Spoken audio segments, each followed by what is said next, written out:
السلام عليكم ورحمة الله وبركاته. ازيكم يا شباب؟ صباح الخير. زي ما شايفين الجو ضباب ولا شبورة زي ما بتقولوا بقى. والساعة دلوقتي تقريبا داخلة على 8، بس طبعا لسه الشروق ما طلعش. خليني اوريكم الساعة اهوت داخلة على 8 خلاص. فخلينا نشوف النهارده هيبقى تجربتنا عاملة ازاي، ويلا بينا. بعد كده بناخد الأوبان وبنوصل محطة القطر. كده القطر بتاعنا جه، يلا بينا. بسم الله بسم الله توكلنا على الله ولا حول ولا قوة إلا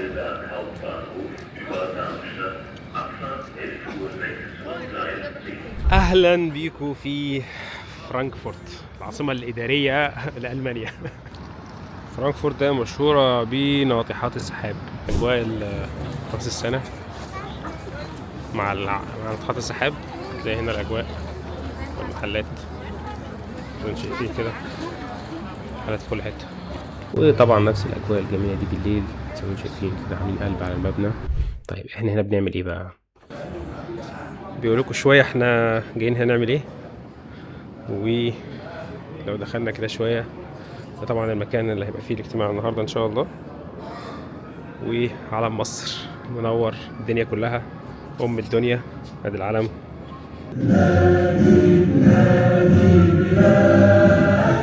احنا كلنا واحد، سواء سفارة برلين، سواء المكتب الثقافي اللي في برلين برضو، سواء احنا هنا او قنصلية عامة في هامبورغ، احنا كلنا موجودين لخدمة حضراتكم. Yeah, I think it's quite amazing that I'm standing next to a German Christmas tree in front of a fireplace and the Egyptian flag, which feels very comfortable in a place here, which is actually like Neo House, the Neo Chinese brand. Is almost like a Chinese surrounding here in Frankfurt, in the heart of Europe, as we like to say. And I think it represents a lot of things that we feel very strongly in Fintiva. شكرا جدا. نيجي بقى يعني ايه لتاني اهم حاجه في اليوم بعد ما خلاص قابلنا السفير وكل حاجه، وهو الاكل. المفروض ان الاكل ده اكل مصري تقليدي، بس طبعا لسه هنشوف بقى، ده في حاجات هنا مش مصريه قوي، بس المفروض هنا في مصري. في كشري. انا هاخد بس لفه يا شباب. اتفضل. احلى مسا على الشباب، احلى مسا. ناخد كده لفه على الاكل الاول وبعدين نبقى ندوق بعدين. طيب هنا مكرونه بالبشاميل، دي بطاطس، دي مش مصريه قوي الصراحه. ده كشري. كشري. ده حليم، استنى، حليم. ده حليم والكشري كشري. ودي هنا بازل. ايه ده؟ مش عارف انا والله الصراحه. دي ما بكتب الشامبليموي ولا مش فاكر اسمها ايه. طيب انا بدور على الورق العنب، لما الاقيها هسجل لكم. ده هنا الجريمه بقى. هنا ايوه اكبر جريمه. اديني يا باشا، اديني هنا في ورق العنب. بالواحده المفروض ما ينفعش بالواحده، انا المفروض الكميه. بص ممكن اجيب لك بايدي. انا مش عارف ايه شغل المعالق ده يا جماعه، والله ما ينفع. هتضيعوا هبه المحشي كده. صح. احنا كده قلبنا سوريين. خلاص كفايه كفايه عشان نسيب الاخرين بقى. خلاص شوف هنا، ده معزه ده ولا ايه ده؟ وطبعا بقى ده شكل الشباب المصري الجميل بعد ما خلص اكل، وبدأنا بقى نشتغل على نتوركينج. فما شاء الله الناس كلها محترمه، واتشرفت جدا ان انا اتعرفت عليهم. بسم الله الرحمن الرحيم. انا جمعتكم النهارده عشان مش فاضي بكره. ده اول فلوج هينزل بالكاميرا دي. حلو. فانا ناوي ان انا اغير السكوب بتاعي شويه، كنت شغال بس بتكلم عن المانيا. تمام. فاحاول ان انا احط فلوجات اكتر واعرف الناس بتفاصيل اكتر. كذلك يعني جزء خاص بحياتي شويه، ولان انا عندي كيان تاني في مصر. فعاوز منك نصيحه ليا، يعني بدايه كده. انا ده هينزل على اليوتيوب مفروض. تمام. وانت ما شاء الله يعني وصلت 600,000 على اليوتيوب واكتر. فنصيحه بقى منك ليا كده، ابدا ازاي؟ وهل بادئ صح ولا غلط؟ نصيحه يعني للسوشيال ميديا، زي يعني زي السوشيال ميديا اوكي. اقول لك رقم واحد ما تقلدش. يعني خليك طبيعي زي ما بتتكلم معايا كده دلوقتي. تمام. يعني اعتبر نفسك بتصحى الصبح مثلا تتكلم مع اي حد، اعتبر ان انت وانت بتكلم حد فتحت الكاميرا. فاهم قصدي؟ فتحت الكاميرا، دي اول حاجه. رقم 2، حاول لما تيجي تعمل بالذات في الفلوجينج، علشان ده اللي انا بعمله دايما. فلوج الحاجه اللي الطبيعيه اللي في حياتك واللي بتعملها. يعني ما تشوفش مثلا حاجه ناجحه مثلا فتقول اروح انا اجيبها واعملها زي الناس دول، انا هعمل زيهم. فاهم قصدي؟ غير لو انت مهتم ليها. صح. فاهم قصدي؟ يعني انا مش مهتم للعربيات، ما كنتش بدات فيها. صحيح. فاهم قصدي؟ وممكن يقابلك في وسط الطريق حاجات اهتمامك ليها يبدا، يعني انت ما كنتش تسمع عنه. مش عارف ليه مهتم بيها. زي السكيت بورد، انا بداته مثلا شفته عادي ولا بالنسبه لي، بس لما جربته عجبني جدا. فاهم. فبدات اهتم بيه واصور الناس واعمل مش عارف، مش معناه انا ولا بص انا بعمله عشانكم وبعد ما اقفل الكاميرا اشيل. فاهم قصدي؟ حاجه انت بتحس فيها بالباشا فعلا عشان بالزبط. تكمل يعني. بالظبط. تمام. وانت شغال هتلاقي حد عامل فيديو مثلا فكره جميله جدا وضربت، مفيش مشكله ان انت تتكلم عنها بس ما تقلدش. في واحد مثلا يكون يتكلم عن موضوع معين وضارب جدا، وانت الموضوع ده ولا يعني مش الموضوع مش وحش بس هو مش بتاعك، ولا انت مهتم بيه ولا عمرك هتفكر فيه اصلا ولا بتفكر فيه، بس انت عشان الفيوز بتشغلك بتخليك تقول طب ما اعمل انا كمان بطريقتي ويمكن ينجح، بس هتعمله مش تبقى مبسوط لانه مش بتاعك. صح. يعني مش حاجه ما بتحبها. تجريش ورا الفيوهات يعني. انت مثلا لو انا بحكي لك عن التنس وبقول لك التنس وانت مالكش فيها اصلا ولا حاببها، بس لقيت ان انا عملت فيديو 2 3 عن التنس فتبدا بقى ايه تعمل، فهتروح هتبقى كاره الموضوع وانت بتعمله. صح. فمش هينجح معاك. فدي حرفيا يعني من اهم الحاجات بتنجح. وما تنتظرش من كل فيديو انه يضرب. اعمل الفيديو وسيبه، انا مبسوط عجبني الشغل هسيبه، الناس عجبها الشغل، اول 2 3 كومنت الناس مبسوطه خلاص خلصت.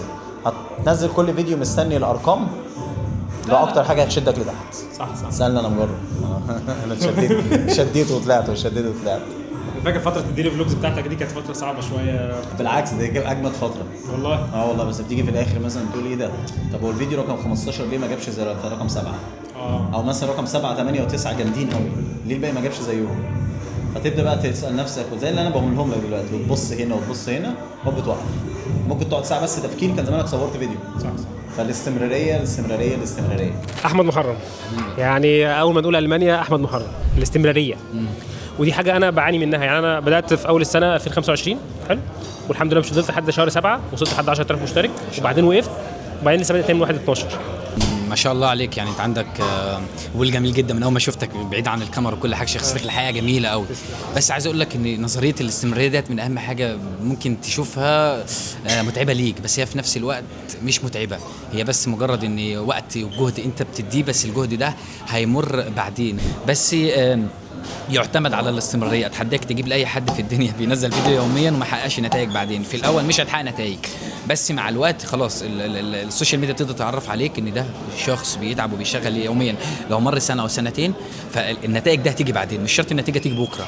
مش يعني مثلا تنزل فيديو تقول او ماي جاد تعبت فيه بس ما جابش. عاوز اقول لك بلاش حاجه غريبه جدا بتحصل، الفيديو اللي بتعب فيه قوي ما بيجيبش، الفيديو اللي بعمله بسرعه بيجيب. يعني دي حاجه معايا مش عارف. هي دي نظام السيستم للاسف في السوشيال ميديا حرفيا. لما تكون مخطط على حاجه انت نفسك تعملها، الحاجه ديت للاسف احيانا تفشل كتير. ولما تكون العفويه في نقطه الناس تمشي عليها اسمه العفويه ديت، لو انت استمريت فيها بتكون افضل بكتير لما تكون مخطط. وده اللي بحاول اعمله النهارده. زي العشوائيه. انا لما بمشي اصور في مكان عشوائي انا حرفيا ما بدرسش عن المكان ده، بس بكون عارف هقول ايه في كل خطوه امشيها. في كل دقيقه لازم يكون عندك موضوع، لازم يكون عندك معلومات، لازم برضو يكون عندك شويه حاجات تبقى عارفها عن الدوله ديت. يعني تقرا عنها، مش شرط انك هتروح مثلا هولندا مش نفس ثقافه المانيا، فاهمني؟ فلازم يكون عندك عارف ان البلد اللي رايحه ديت يكون عندك عقليه ان اختلاف ثقافات، تنوع ثقافات، تنوع في التفكير، مش نفس تفكير بعض.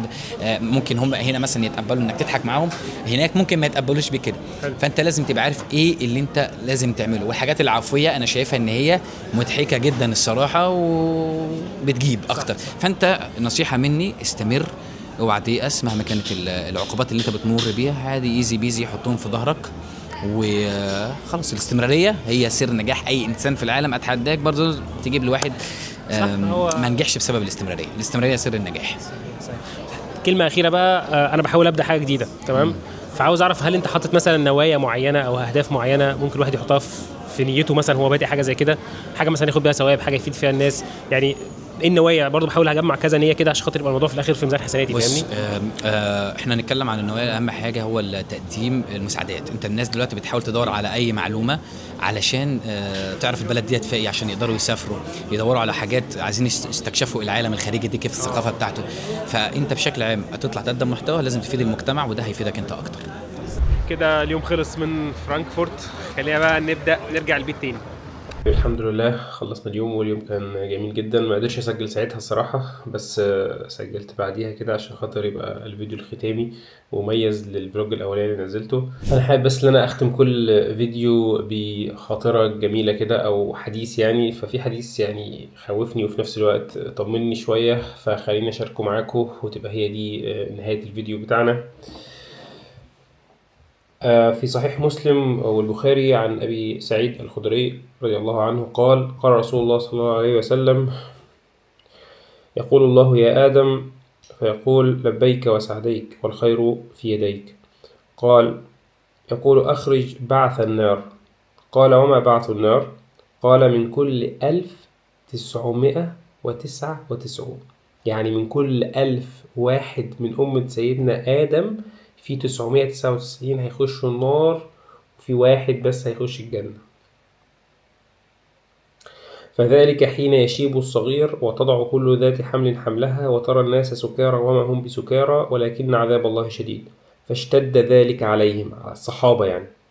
فقالوا يا رسول الله أينا ذلك الرجل؟ مين بقى هو الواحد من 1000 ده؟ قال أبشروا فإن من يأجوج ومأجوج 1000 ومنكم رجل. ثم قال والذي نفسي بيده إني لأطمع أن تكونوا ثلث أهل الجنة. يعني الرسول كان بيطمع أن أمة سيدنا محمد تكون ثلث أهل الجنة. قالوا فحمدنا الله وكبرنا، قالوا الحمد لله يعني. ثم قال الرسول صلى الله عليه وسلم يعني والذي نفسي بيده إني لأطمع أن تكونوا شطر أهل الجنة، اللي هو نص شطر أهل الجنة، هو نص أهل الجنة. إن مثلكم في الأمم كمثل الشعرة البيضاء في جلد الثور الأسود أو كالرمقة في ذراع الحمار. طيب طبعا كأننا جبنا طور لونه أسود، والطور ده فيه شعرة واحدة لونها أبيض. طور كله أسود وشعرة واحدة بس لونها أبيض، أنت مش هتشوفها أصلا. فالغرض من الحديث يعني أو الحاجة اللي استوقفتني في الحديث إن أغلب الناس ماشية في الطريق الغلط، وإن عدد الناس اللي ماشية في الطريق الصح هم قليلين جدا. فإن شاء الله من خلال الفلوجات دي أو من خلال يعني بحط أنا نية، وكذلك أنتوا لو عندكم أي نوايا كذلك اكتبوها لي في الكومنتات، إن ربنا يكرمنا إن شاء الله من خلال السلسلة اللي أنا هعملها على اليوتيوب ديت، إن إحنا نكون من الواحد من 1000 إن شاء الله اللي يخشوا الجنة، ونساعد بعض على ده. بس كده، والسلام عليكم، تصبحوا على خير أو صباح الخير.